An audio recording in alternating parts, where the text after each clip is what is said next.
RCC stair ആകുമ്പോൾ അതിൻ്റെ അടിവശം എന്തായാലും നമുക്ക് എന്തെങ്കിലുമായിട്ട് യൂസ് ചെയ്യാം. കുറച്ച് ഹൈറ്റ് ഉണ്ടെങ്കിൽ നമുക്ക് സ്റ്റഡി ടേബിളോ അല്ലെങ്കിൽ അയൺ ടേബിളോ കാര്യങ്ങളൊക്കെ ആയിട്ടൊക്കെ സെറ്റ് ചെയ്യുക. വാഷ് കൗണ്ടറും സെറ്റ് ചെയ്യുക. ഇതിപ്പോൾ നമ്മൾ വാഷ് കൗണ്ടർ ഈ ഭാഗത്ത് കുറച്ച് സ്ഥലമുള്ളൂ, അപ്പോൾ ചെറുതായിട്ട് സെറ്റ് ചെയ്തിട്ടുണ്ട്. ഇവിടെ ഒരു ചെറിയൊരു വാൾ ഷോക്കേസും ചെയ്തിട്ടുണ്ട് കേട്ടോ. അപ്പോൾ ഇത് എന്താണെന്ന് വെച്ച് കഴിഞ്ഞാൽ നമ്മളിപ്പോൾ ഡൈനിങ് ഏരിയയാണ് ഇവിടെ. അപ്പോൾ എന്തായാലും നമുക്ക് പഴയ പേപ്പേഴ്സ്, ന്യൂസ് പേപ്പർ കാര്യങ്ങൾ അങ്ങനത്തെ കുറച്ച് വേസ്റ്റ് സാധനങ്ങളായിരിക്കും ഇവിടെ ഡംപ് ചെയ്യുക, അല്ലെങ്കിൽ UPSും കാര്യങ്ങളൊക്കെ ആയിരിക്കും ഈ വയ്ക്കുക. അപ്പോൾ ഇവിടെ ഡൈനിങ് ഏരിയ ആയത് കാരണം ഇവിടുത്തെ കാണുമ്പോൾ ഒരു വൃത്തികേടായിരിക്കും. അപ്പോൾ അത് സിമ്പിളായിട്ട് ഇപ്പോൾ ഡ്രോവർ കാര്യങ്ങളൊക്കെ മറിച്ചാൽ കുറച്ചും കൂടി എക്സ്പെൻസീവ് ആയിരിക്കും. അപ്പോൾ ഒരു പാർട്ടീഷൻ പോലെ കൊടുത്തിട്ട് ലാമിനേറ്റ് പ്ലസ് 2 ഡോർ, ഏറ്റവും ഹൈറ്റ് കിട്ടുന്ന ഒരു ഏരിയനെ സ്ക്വയർ ആക്കിയിട്ട് നമുക്ക് മാക്സിമം ഒരു ലെവൽ ഹൈറ്റും ഇതും കിട്ടുന്ന പോലെ ആക്കിയിട്ട് നമുക്കതിൽ ഡോറ്, അപ്പോൾ നമുക്ക് സാധനങ്ങളും കാര്യങ്ങളൊക്കെ കുറച്ച് ഫ്രീ ആയിട്ട് കൊണ്ടിട്ട് ഡംപ് ചെയ്യാൻ പറ്റും.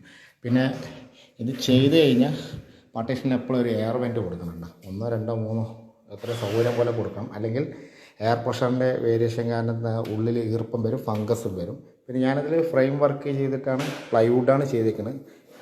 നമ്മുടെ ട്രോജൻ്റെ 710 പ്ലൈവുഡ് തന്നെ ചെയ്യിക്കണം. അപ്പോൾ ബേസ് നമ്മൾ അടിയിൽ മാത്രം മൾട്ടിവുഡാണ് കൊടുത്തിരിക്കുന്നുണ്ട്.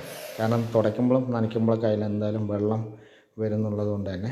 അപ്പോൾ നമ്മൾ ബേസ് നിലത്ത് വരുന്ന ഫാനിലായാലും ചുമരിൽ ഈ ഭാഗത്ത് വരുന്നതൊക്കെ മൾട്ടിവുഡാണ് കൊടുത്തിട്ടുണ്ട്, PVC ബോർഡാണ് കൊടുത്തിട്ടുണ്ട് കേട്ടോ.